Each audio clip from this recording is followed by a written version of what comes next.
Claro, la publicación de las cuestiones.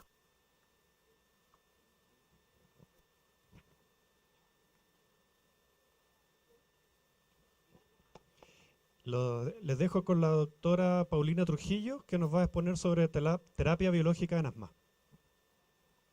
Okay. Buenos días. Hoy día tengo el placer de comentarles uno de los temas que a mí más me apasiona, que es la terapia biológica en los pacientes asmáticos. Y en este breve periodo de tiempo quisiera dejar algunos conceptos bastante claros.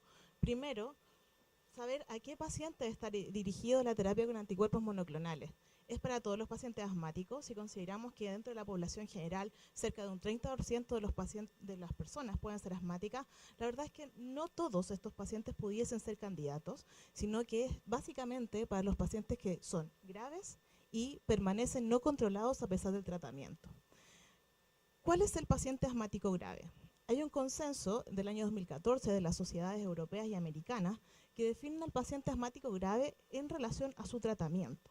Es decir, el paciente que requiere múltiples dosis de tratamientos y en dosis altas se cataloga como asmático grave.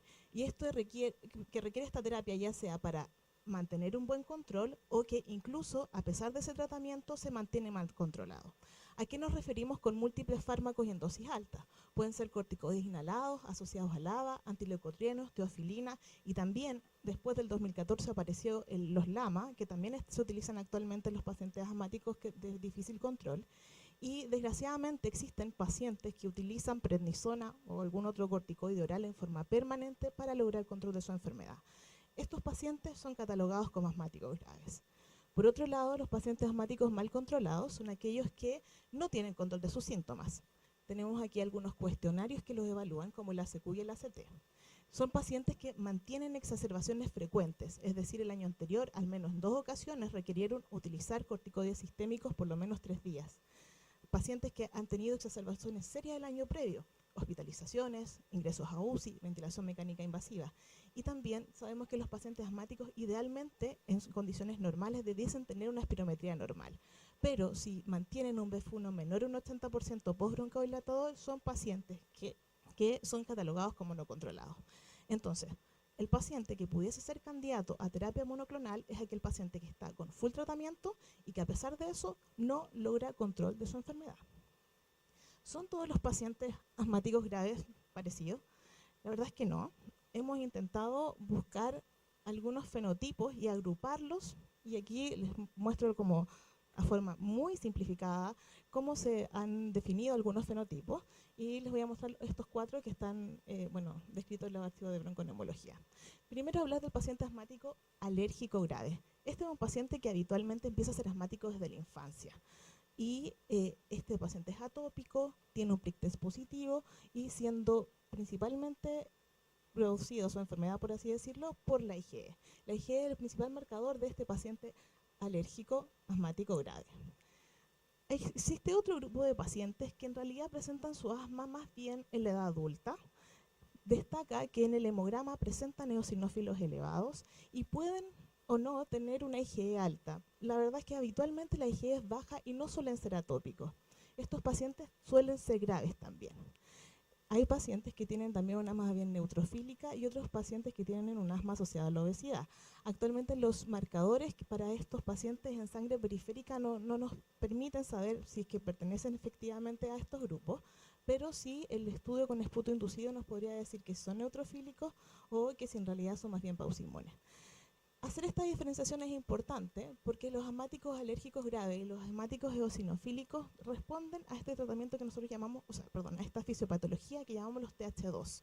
Sin embargo, estos asmas neutrofílicos o más bien pausinmunes son tratamientos son fisiopatológicamente producidos como con una respuesta TH2 baja. ¿Por qué hacer esta diferenciación es importante? Porque la terapia biológica ha sido probada principalmente en los pacientes que tienen una respuesta TH2 alta, es decir, donde los eosinófilos y la IgE tienen un efecto preponderante. Para eso están aprobados ya omalizumab, mepolizumab, reslizumab y benralizumab. Sin embargo, los pacientes que tienen una respuesta TH2 baja, donde, como les comentaba, la fisiopatología está básicamente dada por los neutrófilos o espausogranulocíticos, desgraciadamente la terapia con anticuerpos monoclonales no ha sido tan auspiciosa, no ha tenido tan buenos resultados. quisiera saber de toda esta cantidad de anticuerpos monoclonales, no sé si ustedes saben que en Chile ya hay disponible 2, porque hace bastante tiempo el omalizumab, que fue el primer anticuerpo monoclonal, ya llegó. Los primeros estudios, que es del año 2005, es un estudio pivotal para el cual se ha justificado su uso en los pacientes, y lo que demostraron es que eran pacientes asmáticos alérgicos, como decía, atópicos, habitualmente desde niños graves, que tenían niveles de IgE alta, y lo que se demostró en este estudio es que disminuyeron las exacerbaciones, sobre todo las exacerbaciones severas, en un 50%. Es decir, pacientes que antes catalogábamos como refractarios, después de iniciar este tratamiento, disminuyeron significativamente sus exacerbaciones y además disminuyeron los ingresos hospitalarios. Por otro lado, también, posterior al omalizumab, apareció el mepolizumab, que también está actualmente disponible en Chile. La diferencia es que este está dirigido contra la interleuquina 5 y básicamente está dirigido contra los eosinófilos. Por lo tanto, el paciente que es candidato para uso de esta terapia es aquel que tiene eosinofilia periférica sobre 300 células. Este no está aprobado para niños, solamente para adultos mayores de 12 años. Y la gracia es que, además de disminuir las exacerbaciones, en el estudio Sirius, en el año 2014, demostró que disminuye la necesidad de terapia corticoidal oral, con todos los efectos secundarios que eso significa, que en realidad no estamos ahorrando. Por lo tanto, este tratamiento ya está aprobado, se utilizan dosis fijas, cada 4 semanas, es bastante, entre comillas, fácil de utilizar.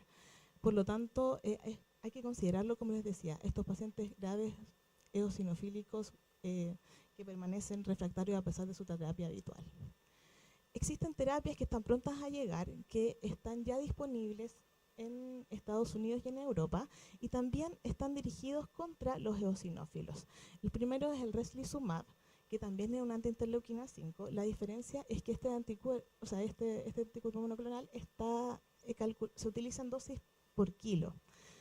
Sería eventualmente mejor que el mepolizumab para pacientes que son obesos, porque esas dosis fijas de 100 miligramos del mepolizumab, a lo mejor con pacientes que tienen más de 100 kilos, pudiese quedar, entre comillas, corto.